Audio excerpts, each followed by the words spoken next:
আমাদের জন্য অত্যন্ত একটা দুঃখের বিষয় যে স্বাধীন বাংলাদেশে এসেও আমরা আমাদের একজন বিপ্লবীকে ভারতের আধিপত্যের বিরুদ্ধে কথা বলে তাকে যে হত্যা হুমকিও দেওয়া হয়েছে বারবার, কিন্তু তারপর তাকে আমরা আসলে নিরাপদে রাখতে পারলাম না।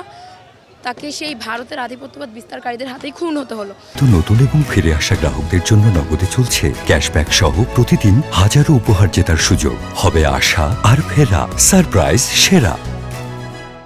এটা বাংলাদেশের জন্য একটা পরাজয়, আমাদের জন্য পরাজয়, এবং একইভাবে পাশাপাশি এটা আল্লাহর তরফ থেকে আমাদের জন্য একটা সুযোগ, একটা বড় সুযোগ এই ভারতকে উচিত জবাব দেওয়ার।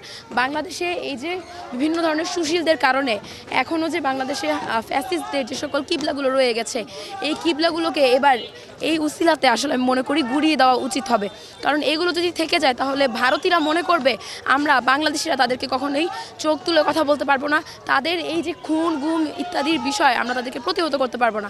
আমরা বাংলাদেশ থেকে তাদের সম্পূর্ণরূপে চিহ্নগুলো মুছে দিতে চাই, এবং যারা বলছে যে হাদি ভাই কালকে ইন্তেকাল করেছেন, তার আদর্শের সাথে সন্ত্রাসী কার্যক্রম যায় না, এটা কোনো সন্ত্রাসী কার্যক্রম না।